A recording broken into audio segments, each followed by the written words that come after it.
So it's no secret that the 2020 MLB season is definitely going to be very, very weird due to all the changes that have had to have been done because of all the corona nonsense going on around the world and the country.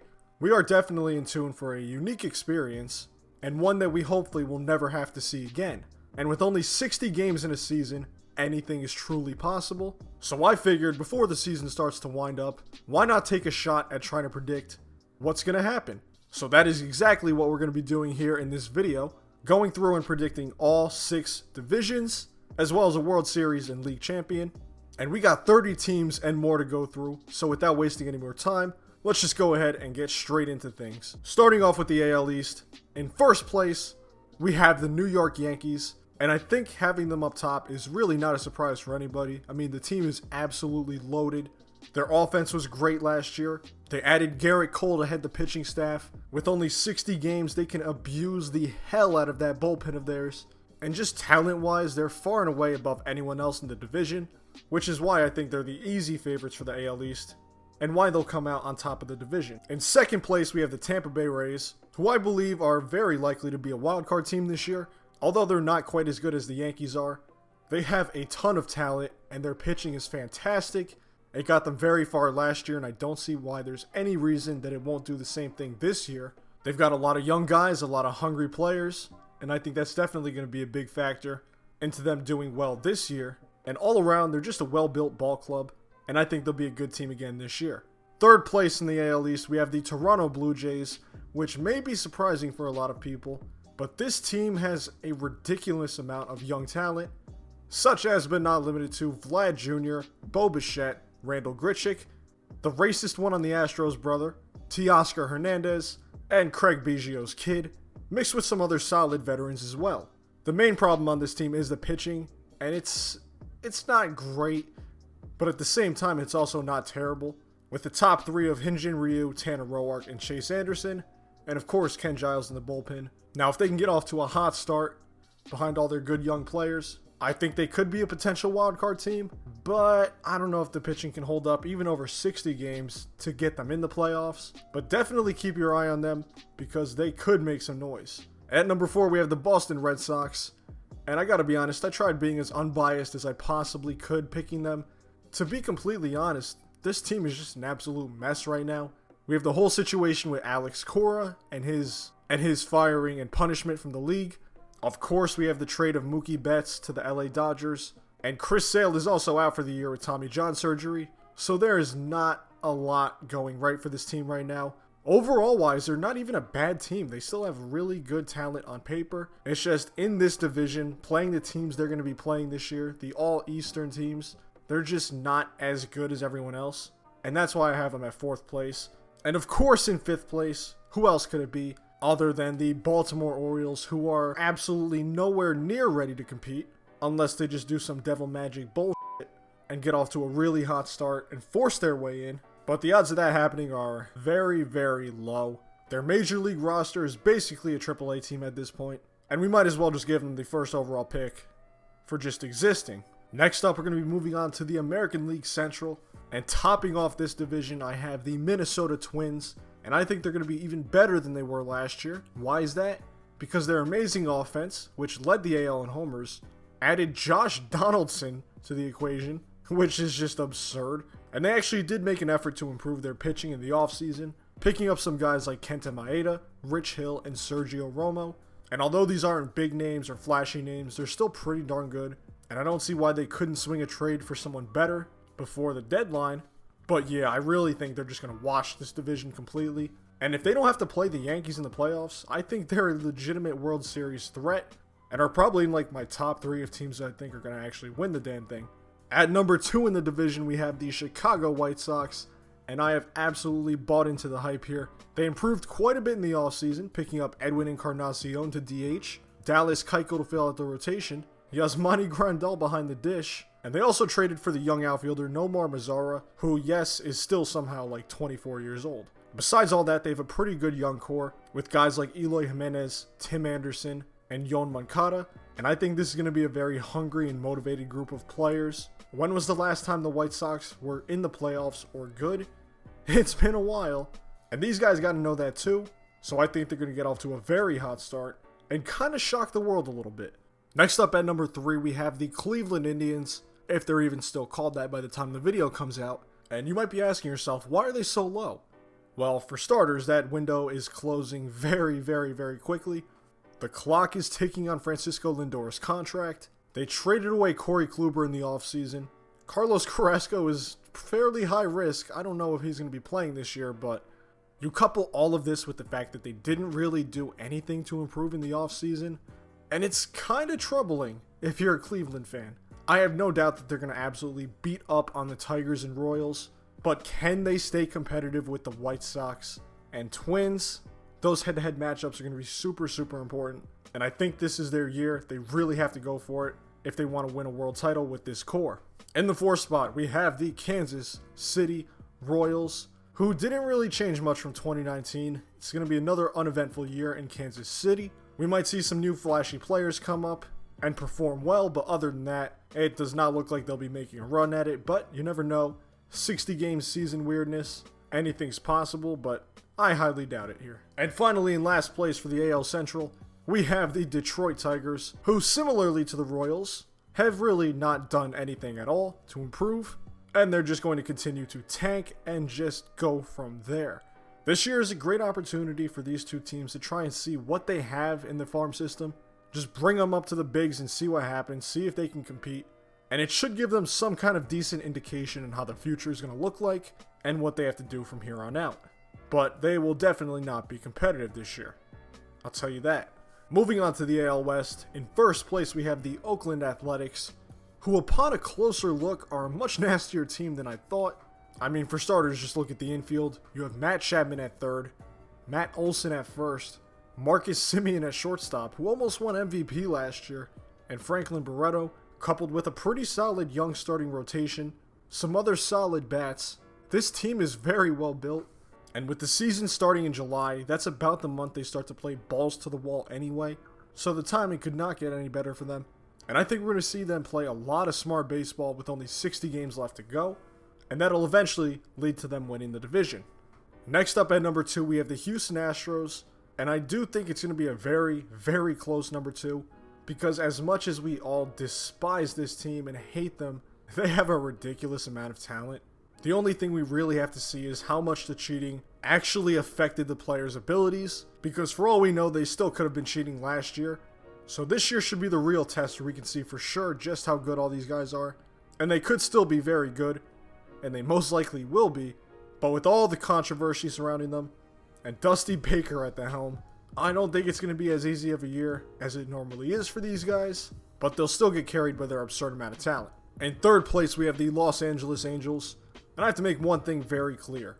This is very dependent on Mike Trout playing or not, because if he decides to opt out, and based on some of the things he's saying and some of the stuff he's putting on social media, he might not play this year. And I'm pretty sure he has a kid on the way too. So that's another pretty good reason not to play. So if Mike Trout stays, I think they can easily slide into third place. I mean, they picked up Anthony Rendon in the offseason, who's one of the best third basemen in the game. They're going to have Ohtani back on the mound. And one thing is for sure, that offense is pretty damn good, but the pitching is very sus. They're going to have to swing at least one trade if they want to be anywhere near the race. And ultimately, I don't think they will be. And it's going to be another year of mediocre baseball out in Anaheim. In at fourth place, we have the Texas Rangers, who've actually put together a pretty decent rotation, trading for Corey Kluber, followed up by Mike Minor and Lance Lynn. And they also added Kyle Gibson and Jordan Lyles into the equation, which altogether isn't too bad. But I mean, other than that, the rest of the team is just kind of uninspiring and just meh all around. And if they want to do anything, they have to have big years from their offensive guys. But a lot of them are still kind of unproven, or just straight up not that good. So we'll see what happens with the Rangers here, but I really don't think they're going to be doing anything crazy this year. But hey, you never know. And finally, rounding out the American League West, we have the Seattle Mariners. And I promise, I mean this in the nicest way possible, but if there's any Mariner fans watching this, can you please just let me know in the comment section below, what the is your team doing? Are they tanking? Did they just stop giving a shit?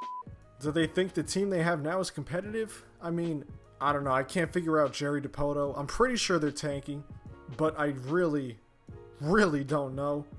The last few months have shown that they're just throwing anything at a wall, and they're hoping that shit sticks. But 99% of the time, that shit is not sticking. And it feels like they kind of do this every offseason. But this is the worst one yet. And what I'm trying to say here, the point I'm trying to get across, is that this team is garbage. I mean, I feel bad for their fans. I really do. They haven't made the playoffs in 19 years, 18 years, some bullshit like that. And it's not getting better anytime soon. So Jesus Christ, put together a good team. Give your fans something to look forward to. Because what you got now, it is not working at all. Alright, now that we're all finished up with the American League, we can finally move on to the National League. And we'll be starting off with the NL East. And in the number 1 spot, we have the Atlanta Braves. And I feel like this one isn't too much of a surprise either, because this Braves team is pretty damn good. They have a really good young core, with Ronald Acuna Jr., Ozzie Albies, and Freddie Freeman in the mix, along with more. And although they did lose Josh Donaldson in the offseason, who was a pretty big part of their lineup, they went ahead and picked up Marcell Ozuna, who should fill the role that Donaldson left pretty well. Then of course they also picked up Cole Hamels to help the rotation and Will Smith to help the bullpen. And all in all, I'd say they're just a well-rounded team, and in my opinion the best in the NL East, which is why I have them coming out at first place. In second place, I have the Philadelphia Phillies, and this one might be kind of surprising to a lot of people, but there are some reasons why I think this team is going to do very good this year. For starters, they picked up Zach Wheeler to help the rotation, getting another good arm behind Aaron Nola. They picked up Didi Gregorius, who's a pretty good bat and has good enough defense, and they brought back Jay Bruce. And with the DH now in the National League, that's actually a pretty big signing right there, so that's going to help them out a ton. And the main reason I have them so high is because of their new manager, Joe Girardi. Now, if there's one thing that Joe Girardi does well, it is overachieve. I don't know how he does it, but he somehow manages to get the most out of whatever he's given on a roster. There were some Yankee teams in 2013 and 2014 that were just straight up absolutely garbage, and they were still somehow in the playoff hunt until the very end of the season. And that's what Joe Girardi is a master at, is maximizing the amount of production from what he has, and I have no doubt he's going to do that once again in Philadelphia, where he does have a lot of freaking talent to work with as well. So that's the main reason I'm so high on the Phillies, and I think they're going to surprise a lot of people with how well they play this year. In at third place in the NL East, we have the New York Mets, and although they did lose Noah Syndergaard for the year because of Tommy John surgery, they also picked up some more pitching depth with Michael Wacha and Rick Porcello. On top of that, Yoenis Cespedes is back and probably healthy for the first time in forever. And you know, as it's a common theme for the Mets, health is going to be a really big factor in how well they do. If they can somehow manage to stay healthy, I think they're going to be a pretty decent team at least. They have the good pieces on offense. I mean, they have Jacob deGrom at the top of the rotation, so he's always going to be good. But really, they just need everyone to stay on the field, and for the bullpen just not to be god-awful. Anything above that would be serviceable. But realistically, I don't think they'll be great, but I don't think they'll be bad either. They're just going to be the Mets. In at fourth place, we have the Washington Nationals. And I gotta be honest, this one kind of pains me to put here, because I don't think the Nationals are a bad team by any stretch of the imagination. It's just, I don't know, they're not exactly the same team as last year. The obvious big subtraction is Anthony Rendon, who had so many clutch hits, so many clutch moments, and now he's on the Los Angeles Angels, and he was a huge part of that lineup. I mean, of course the pitching is still just disgusting. Scherzer, Strasburg, Patrick Corbin, but I really think at the end of the day, the offense just isn't going to be enough to get the job done. I mean, Zimmerman opting out isn't too big of a deal. I mean, he's not exactly the player he used to be, but bringing in Starlin Castro and Eric Thames to try and replace someone like Rendon, I don't know if it's going to have quite the same effect. So I don't think they're going to be terrible, but I don't think they're going to be as great as they were. And in at fifth place, is anyone surprised we have the Miami Marlins? They're another team that constantly makes me question, what the f*** are you doing? And listen, don't get me wrong, I love Derek Jeter, but it's like he's not even trying to put a competitive team on the field. None of the trades they've made have worked out for them at all, and it's going to be quite some time before they're good again. And I think 2020 is going to be another one of those bad years for Marlins fans, and I do mean it when I say I feel bad for you guys, and hopefully things will get better eventually. So now we're going to move on to the NL Central, and we're going to start things off with a little bit of a surprise. I have the Cincinnati Reds in first place. And generally speaking, I think this division is going to be an absolute bloodbath.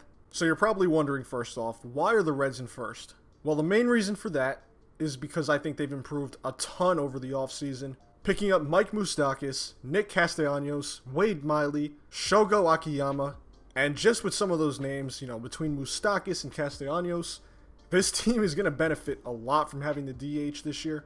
On top of that, the starting rotation is pretty damn good too. I mean, you got Luis Castillo, Sonny Gray, and Trevor Bauer as your top three. That's pretty dirty right there. And their lineup's pretty good as well. They still have Votto, Suarez. They're going to have Nick Senzel in the outfield, along with all the new pickups I mentioned before. And this team is built pretty damn well. It would not surprise me at all to see them come out in first place. And I genuinely think that they are. And we should be seeing them win the division for the first time in God knows how long.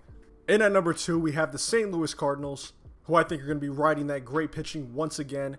And although they didn't really do much to improve in the offseason, they still always find a way to be competitive. And I'm sure we're going to be seeing some young guys come out of absolutely nowhere to help the team out a lot, like they always have. And it's very possible they could sneak into a wild card, but I don't think they're going to win the division. But you really never know with these guys and their bullshit devil magic that they pull out of their asses seemingly every year. And at number 3, we have the Chicago Cubs, who once again, just like the Cardinals, did not really do anything to improve in the offseason. I mean, they did pick up a new manager. They brought back David Ross. Interesting hire. Not sure how that's going to work out. And they added Jason Kipnis and Steven Sosa Jr. But really, this team isn't bad or anything. It's just they're not very inspiring at all. And I believe on MLB Network, they said they do have the easiest schedule going into this shortened 2020 season. But at the same time, I don't know. The Cubs just, it's not feeling like a Cubs kind of year. They're pretty much the exact same team as last year. And that team underperformed quite a bit. So I'm not expecting anything too crazy from them, but I'm sure they'll be, fairly average. In at number 4 in the NL Central, we have the Milwaukee Brewers, who, just like the other two teams we just mentioned, did absolutely nothing to improve their team in the offseason. I mean, they did a little bit. They added Justin Smoke, but the big area of concern has been the pitching. The reason they didn't go to the World Series a few years ago was because of the pitching, and they did absolutely nothing to help it. And I think, generally speaking, we could say that this team will regress in pretty much every single category except for Christian Yelich, because they're not making enough of an effort. And I don't want this to be true. This is a team that really hasn't been that competitive consistently in a long time, but it doesn't feel like they're trying to do it anyway. So that very short window seems to have already closed, which is, just kind of unfortunate. And if I was a Brewers fan, I'd just be straight up pissed at the owner for not going hard enough. But what are you going to do about it? At least you're not a Pirates fan. And speaking of the Pittsburgh Pirates, my God, are they really even trying at all? Does Bob Nutting even care about the product he puts on the field? Because it really doesn't feel like it. I mean, at least you guys have Josh Bell to look forward to this year. And that Chris Archer trade just backfired horribly, considering he might never pitch again. But my God, man. I would not wish it upon my worst enemy to have to be a Pirates fan. I genuinely feel awful for you guys that your owner is a greedy bastard. And unfortunately, it looks like it's going to be more of the same, as I have them finishing in 5th place. So now moving on to the NL West. In first place, we have the Los Angeles Dodgers. And I don't think there's a lot I have to say about them. They're easily the most well-rounded roster in the National League. Far and away the best in their own division. Pretty much every position has a good player in it. And their pitching rotation is pretty damn good as well. The only area where I would say they're a little bit, iffy is the bullpen, which they can easily improve with trades and whatever. So I don't think they're going to have a hard time getting the first place and winning the NL West, as the rest of the competition here is just not quite up to par. Second place, this might be a little surprising for some, but I have the San Diego Padres. And why is that? Well, it's mainly because of the very young offensive studs they have on the team. And I think these guys are going to get out of the gates hot. I think they're going to be hungry, much like the White Sox, as I was saying before. And they got guys like Fernando Tatis Jr., Mejia, the top prospect catcher, Manny Machado, Will Myers. They just got Jorge Mateo, along with veterans like Eric Hosmer and others. And really, their big issue is the pitching. They're very young on that side of things. But I think this could be a potentially electric team And it wouldn't surprise me at all if they get off to a really hot start and at least put up a pretty decent fight to find their way into the playoffs. Will they get there? I don't know, but I definitely think they could. In third place, we have the Arizona Diamondbacks, who made the big profile splash free agent pickup of Madison Bumgarner, taking him away from the San Francisco Giants. And they also picked up Starling Marte in the offseason, in addition to some other smaller low-key moves. But I don't think they have a bad team overall. It's just that I think the Dodgers and Padres are much better. I mean, Ketel Marte, we'll see if he can repeat what he did last year, which was just, absurd. But yeah, no, this team, not bad. Not by any means of the word. I just don't think they're as good as the other teams here, which is why I have them smack in the middle third place. I have no doubt they're going to beat up on the crappy teams, but when it comes to the good ones, I don't think they have the advantage. In fourth place, we have the San Francisco Giants, who are in the middle of kind of a rebuild, retooling part of the franchise. They still have a lot of old guys on the team, but they've reached a point where they're not really trying to win right now. And instead they're trying to retool and piece things back together in, a younger fashion. I think this year is kind of just a buffer for them either way. The offseason is where we're going to see them make a lot of moves and start to get those gears really turning. So I don't expect anything too big out of them. But it is an even year, so you never know. They could do some nonsense. But generally speaking, my expectations for these guys, not too high at all. But you never know with their even year magic. And finally, fifth place, we have the Colorado Rockies, who have done nothing to improve over the last year. Instead, they have made their star player Nolan Arenado hate them. Their pitching is still garbage. And coming off of a 71-win season, it looks like they are headed straight for the basement once again. Because we know that their owners do not care even a little bit about putting a good team on the field, but they're still trying to get people in the stands though. Maybe not the best idea, but hey, what do I know? I'm not a billionaire. Basically, what I'm trying to say here is this team is garbage, and they are not going to do anything substantial this year. So, Rockies fans, hate to admit it, but enjoy your stay in the basement.